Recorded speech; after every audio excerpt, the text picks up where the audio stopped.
Hello, today I'll be talking about a new work on computing all plus shortest path in conjugate model. This is joint work with Professor Vijay Ramachandran. Now I'll describe the conjugate model. So here we have a network of n nodes where n is typically very large, and the nodes are represented by the set V, and the edges and the links in the network are represented by set E. And every node have unique ID in the range 1 to n power c, where c is some constant. Here, every node only knows about its neighbors or incident edges. For example, in this network, B knows only about A, C, F, and D. The communication is in the form of message passing, and we assume that the communication is bidirectional along any edge. And time complexity is measured in the number of communication rounds, and the communication is assumed synchronous. And we assume that the message consists of constant number of edge weights or node IDs or distance values. And in terms of the computation, we assume that the local computation is unlimited, and since the emphasis is on bounding the number of rounds, and other assumptions are global clock, no failures, and no delays. Now I'll describe the statement of the distributed APSP problem. Here we have a network of n nodes represented by weighted graph G, and what we want is every node T should know the distance value del s comma T at the end of the APSP algorithm. So that's the output of the APSP. Now I'll give a brief overview of the previous literature on APSP. So here arbitrary and integer refers to the edge weights. So arbitrary refers to real edge weights and integer refers to integer edge weights. So the first algorithm for APSP was given by Michael Elkin in 2017. His algorithm takes n power 5 by 3 rounds and is randomized. And it was simultaneously improved by Huang et al., but their algorithm only worked for integer edge weights and it was also randomized. Then in 2018, Agarwal et al. Gave a deterministic algorithm, which was the first deterministic algorithm, and it runs in power 3 by 2 rounds and works for arbitrary edge weighted graphs. And then last year, Bernstein Anunkai gave a randomized algorithm for this problem, which has an optimal, almost optimal O tilde n run bound. In this work, we improve the deterministic complexity to n power 4 by 3 from n power 3 by 2. And the main open problem left now is to bridge the gap between deterministic and the randomized complexity. In this work, we use a notion of h-hop shortest path distance. Basically, a path can have theta and edges. So, and if we restrict the path length to h, then the corresponding distances are known as h-hop shortest path distances. For example, in this figure, this one hop path from S to T has weight 4, whereas the shortest path from S to T has hop length 2 and weight 2.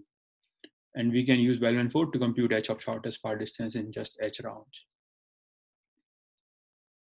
Now I'll give a description of the APSP algorithm. So the first step is to compute just short paths, h-hop paths, which can be done using Bellman-Ford. And if for a pair of vertices xt, the hop length is at most h, then we are done. And then the next question is, what if the length is greater than h? So in this case, what we do is we break the path from S to T into several short paths. And then the next question is, how do we obtain these intermediate nodes Q1, Q2, QL? We call these nodes as blocker set, and the first problem is to obtain these blocker set deterministically. And then the next problem is how we combine these paths to obtain del s comma T at T. And if we know this blocker set and QL has the information of del s comma QL, then we can just run Bellman-Ford for additional H rounds. And T will finally have the information from S. So for problem one, Agarwal et al. Gave a deterministic algorithm which runs in NH plus NQ rounds, but the algorithm updated the blocker set by adding one node at a time.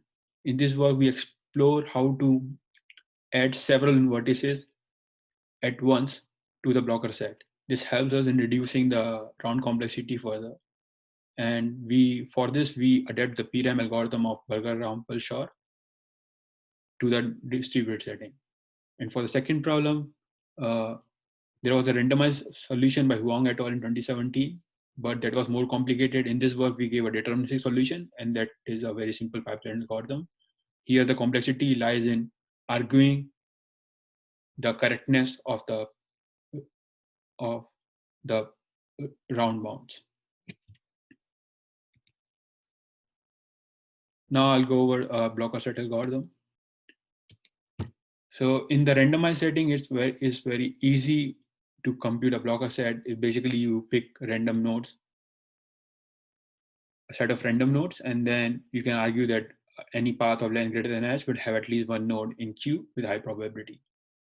And Agarwal et al. Implemented a distributed implementation of a well-known greedy blocker set algorithm, and the algorithm takes ns plus nq rounds. In this work, we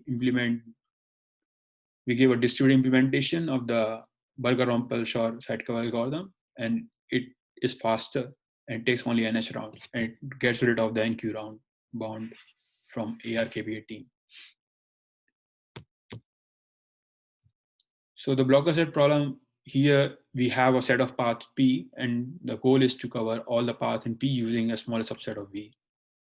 And in the Burger-Rumpelstiltskin sidecover problem, they have a hypergraph H and a cost function C. And the goal is to find a set R that hits every edge in F and also has a minimum cost.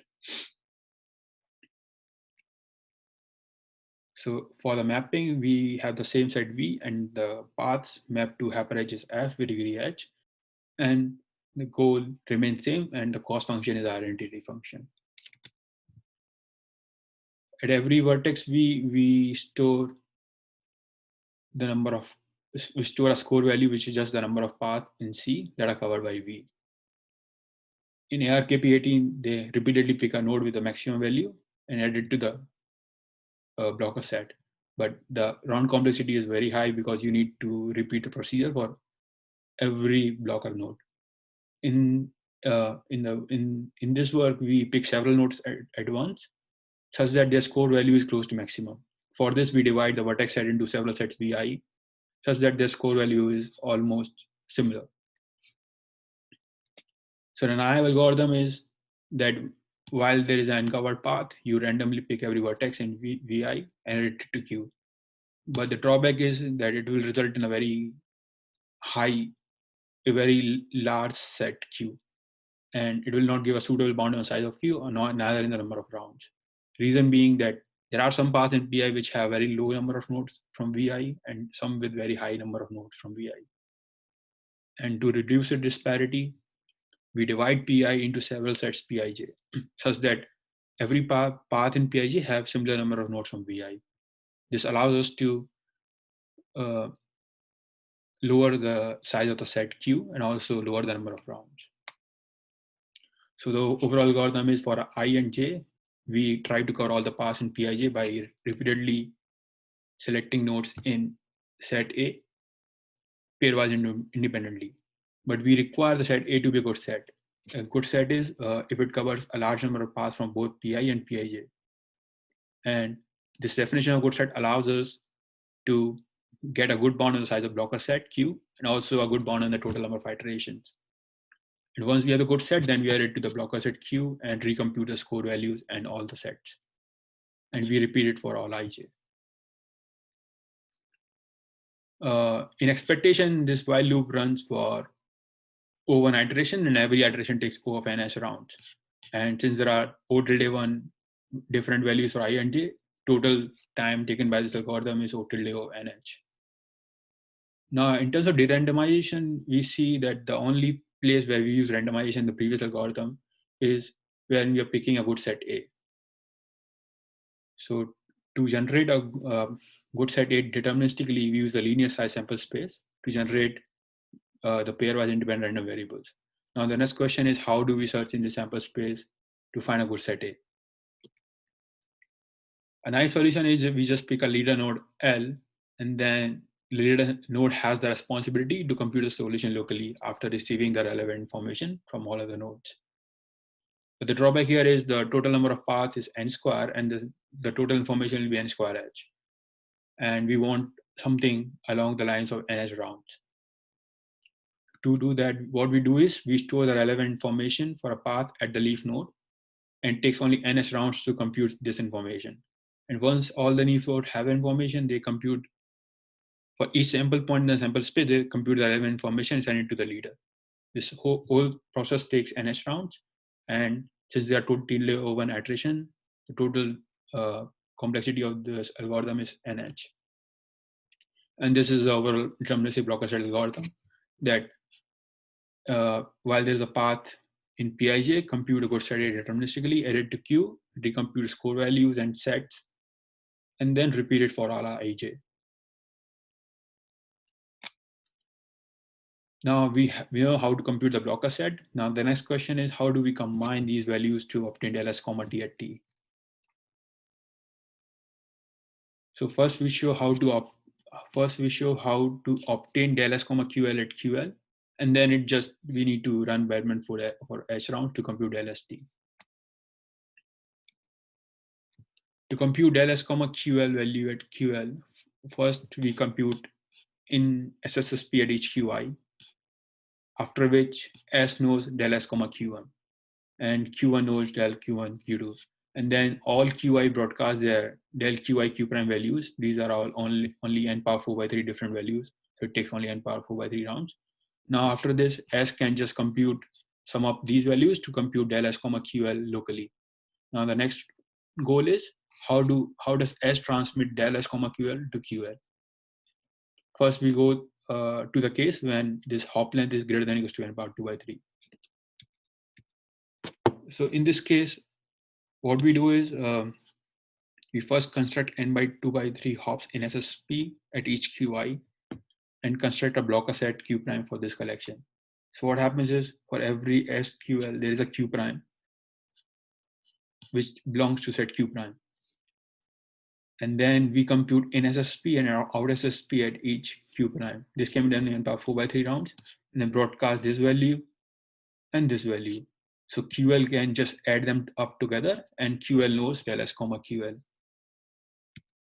But the other case when hop length is less than n power 2 by 3 is not that straightforward, and I'll describe why. So in this case, we have n power 5 by 3 messages, and the congestion at any node can still be n power 5 by 3. So the current deterministic techniques will take n power 5 by 3 rounds. Huang et al. Gave a randomized solution for this problem that takes n power 4 by 3 rounds. However, their algorithm requires significant work, and in this work, we give a determinist solution for this problem, which is quite simple. We first reduce the congestion to n power 4 by 3, and then for n power 4 by 3 round, we run a round robin algorithm. Here, the complexity lies in arguing the correctness for this round robin algorithm, which is not quite straightforward. So naive algorithm is that in each round, every node send a message for a blocker node C. However, the problem here is this will require n power 5 by 3 round because there might exist a node V that needs to send around n messages for C. So instead, what we do is we allow several nodes to send messages for different blocker nodes in a single round. Then the problem is, how do we argue progress or run bound in this case? So there are these two key ideas that we use for the analysis. First, we divide the algorithm into several different stages. Here it is 1 by 3 log n by log n stages, and where each stage runs for approximately n power 4 by 3 rounds. And we designate set q vi, which is a set of blocker nodes for which we still need to send a message in stage I. And in stage I, we will only send messages for these nodes. And another idea we have is the notion of frames, where each frame consists of QVI rounds. And in each frame, we will send one message for each node in QVI. For example, in this figure, we can see that every node is sending a different message in a given round. For example, A is sending for 6, B is sending for 8, but E is also sending for 6. So there is no fixed blocker node. And every node is allowed to send a message for any blocker node in set QVI. So we show that by the end of stage I, every blocker node would have received these many different messages. And since a node can receive at most n messages, we get a bound on I. And since we only run every stage for n power 4 by 3 log square n rounds, it takes in total n power 4 by 3, O tilde n power 4 by 3 rounds. Now I'll go over the overall APSP algorithm. So first step is to compute those small shortest paths, small hop paths, which takes n power 4 by 3 rounds using Bellman-Ford. Then the next step, we need to compute blocker set Q. And after computing blocker set Q, we compute distances s comma Q at each S. And once we have the distances, the source transmit these values to blocker set Q, which I have shown just now. So the total cost of all these steps is n power 4 by 3, and now QL knows S comma QL. And the only thing that we need to do is extend these paths to T, which can be done using Bellman-Ford.